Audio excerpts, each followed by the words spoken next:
సంఘ విద్రోహ శక్తులకు రానున్న ఎన్నికల్లో ప్రజలే బుద్ధి చెబుతారని రాజమండ్రి సిటీ తెలుగుదేశం అభ్యర్థి ఆదిరెడ్డి వాసు అన్నారు.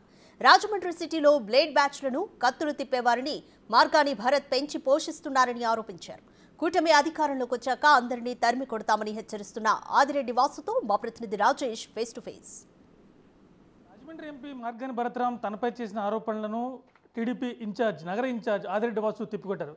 ప్రస్తుతానికి మనతో ఉన్నారు. ఆయన అడిగి మరిన్నో తెలుసుకునే ప్రయత్నం చేద్దాం.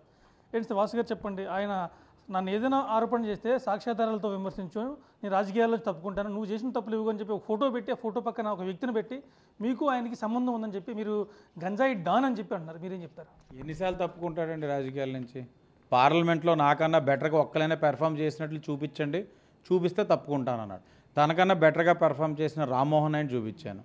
అన్ని అంశాల్లో రామ్మోహన్ రెడ్డి తనకన్నా బెటర్గా ఉన్నాడు. డిబేట్స్లో 80 సార్లు పార్టిసిపేట్ చేస్తే ఇతను వచ్చి 30 సార్లు ఎంతో పార్టిసిపేట్ చేశాడు. 50% కన్నా ఎక్కువ ఉంది. తప్పుకున్నాడా? సొల్లు కబుర్లు మాట్లాడతాడు. మీడియా ముందు వచ్చేసరికి ఏదో అందరికీ నేనంత నీతిమంతుణ్ణి, నేను ఇంత నిజాయితీ పరుణ్ణి అని చెప్పి ప్రూవ్ చేసుకోవడానికి నోటుకు వచ్చింది మాట్లాడుతూ ఉన్నాడు. కానీ ప్రజలందరికీ తెలుసు ఈ గంజాయికి బిగ్ బాస్ అన్న వ్యక్తి మార్గాని భరత్రామ్, తను పెంచి పోషించిన వ్యక్తి ద్వారంపూడి వికాస్ రెడ్డి, తను ఎవరైతే తన అండదండలతో వ్యాపారం చేసుకుంటున్న వ్యక్తి ద్వారంపూడి వికాస్ రెడ్డి 300 కేజీలతోటి తెలంగాణలో దొరికేసాడు, అరెస్ట్ అయి ఉన్నాడు. ఇప్పుడు ఈ అంశాన్ని కప్పుచిప్పుకోవాలి కాబట్టి ఏదో ఒక అంశం టీడీపీకి ముడికట్టడానికి చూస్తూ ఉన్నాడు. ఈ రోజున ఏదైతే తను ఎలిగేషన్స్ చేస్తూ ఉన్నాడో దానికి ఉన్న వ్యక్తికి మీకు సంబంధం ఏంటి, మీ పార్టీకి సంబంధం ఏంటి? ఆయన చేస్తున్న ఆరోపణలో వాస్తవం ఎంత ఉంది? ఇప్పుడు ఏదైతే ఎలిగేషన్స్ చేస్తూ ఉన్నాడో జాకీ అన్న వ్యక్తి తెలుగుదేశం పార్టీ కార్యకర్త.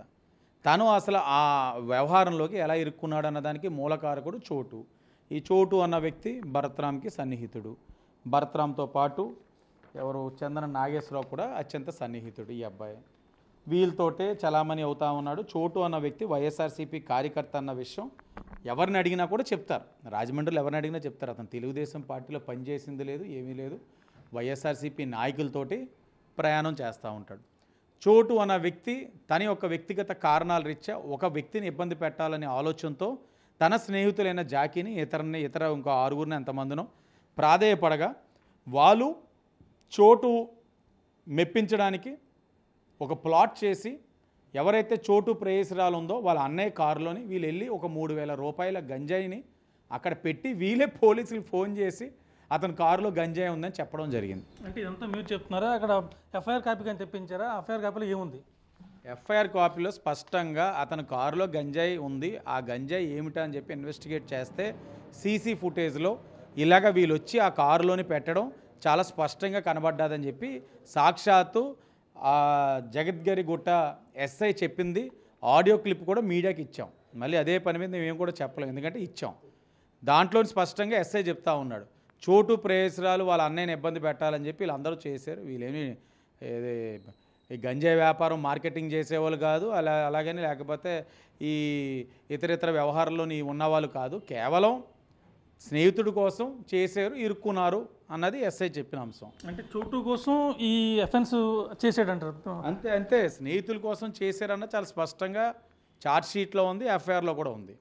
ఈ రోజున ఒకటే చెప్తా ఉన్నాను, ఆ అబ్బాయి స్నేహితుడి కోసం చేసాడో లేక ఇతర కారణాల వల్ల చేసాడో కానీ మేము అనేది అతను తప్పులో ఇన్వాల్వ్ అయి ఉన్నాడు కాబట్టి పార్టీ నుంచి సస్పెండ్ చేసాం. తెలిసిన వెంటనే పార్టీ నుంచి సస్పెండ్ చేసాం, నో సెకండ్ థాట్. నేను చెప్పేది ఏంటంటే ఇప్పుడు వికాస్ రెడ్డి అన్న వ్యక్తి ఇతనితోటి ఇన్నిసార్లు ఫోటోలు దిగాడు, ఇతనితోటి ఇన్ని కార్యక్రమాలు చేస్తున్నాడు, దొరికాడు. ఇప్పుడు దాకా ఇతను నాకు సంబంధం లేదంటాడు. ఇది ఎక్కడ చోద్యం? నువ్వు నాతోటి ఉన్నావని చెప్తే నేను సంశయర్గా ఒప్పుకొని అతను ఏ కారణంతో తప్పు చేసాడన్నది పక్కన పెడితే సస్పెండ్ చేశాను పార్టీ నుంచి. మరి నువ్వెందుకు ఒప్పుకోవట్లేదు? ఎందుకంటే ఈ అన్నింటికి మూల కారణం నువ్వే కాబట్టి నీ వ్యాపార లావాదేవీలు ఎక్కడ బయటకు వస్తాయని చెప్పి నువ్వు అంగీకరించాడు. సరే, నీ మనిషే ఉన్నాడు, కత్తిలు ఇచ్చుకొని తిరుగుతాడు, పరివర్తన చెందితే నా దగ్గర ఉంటారు అని అంటావు. మళ్ళీ వెంటనే మీ వైఎస్ఆర్సీపీ ఇన్ఛార్జ్ని పోటీ చేస్తానని అంటాడు. అది కూడా నేను బయట పెట్టాను, ఏం చర్యలు తీసుకుంటావని చెప్పాను, దానికి సమాధానం ఉండదు. ఇదేనా నీ నిబద్ధత? ఇదేనా నువ్వు రోల్ మోడల్ కింద నిలబడేది? రాజకీయంలో ఉంటే దమ్ముగా ఏదైనా ఉంటే చెప్పు ప్రజలకి, ఇది జరిగింది, ఈ కారణాల వల్ల జరిగిందని. నేను ఈరోజు దమ్ముగా చెప్తా ఉన్నాను, ఆ అబ్బాయి ఏదైతే చేస్తున్నాడో తన స్నేహం కోసం చేసాడో లేకపోతే ఇంకే కారణం వల్ల చేసినా పార్టీలో ఉన్న వాళ్ళు ఎవరైనా సరే క్రమశిక్షణ లోబడి ఉండాలి. ఇలాంటి చర్యలు చేస్తే తప్పకుండా సస్పెండ్ చేస్తాం, సస్పెండ్ చేసి చూపించాను. నువ్వేం చేసావు? 300 కేజీలు దొరికిన వ్యక్తి ఈ రోజుకి కూడా నువ్వేం మాట్లాడు నాకు తెలియదని అంటావు. తెలియనోడు నీ పక్కన కూర్చుంటాడా? నీతో సైకిల్ దొక్కుతాడా? వైవి సుబ్బారెడ్డి గారి దగ్గర తెలియనోళ్ళు తీసుకెళ్తావా? మిథున్ రెడ్డి గారి పక్కన తెలియనోళ్ళు నుంచో పెడతావా? ఎవరిని మభ్య పెడతావు? ఈరోజు గంజాయి కానీ బ్లేడ్ బ్యాచ్ కానీ వీళ్ళిద్దరిని కూడా పెంచి పోషిస్తున్న వ్యక్తి భరత్రామ్. రాజమండ్రిని భ్రష్టు పట్టించాడు. కల్చరల్ హబ్ నుంచి క్రైమ్ హబ్ కింద చేసేసాడు భరత్రామ్ ఈ సిటీని. ఇది మొత్తం మీద తప్పు చేసిన వ్యక్తి తనవాడైన పర్వాలేదు సరే వెంటనే పార్టీని సస్పెండ్ చేశాను. కానీ నువ్వేం చేసావు?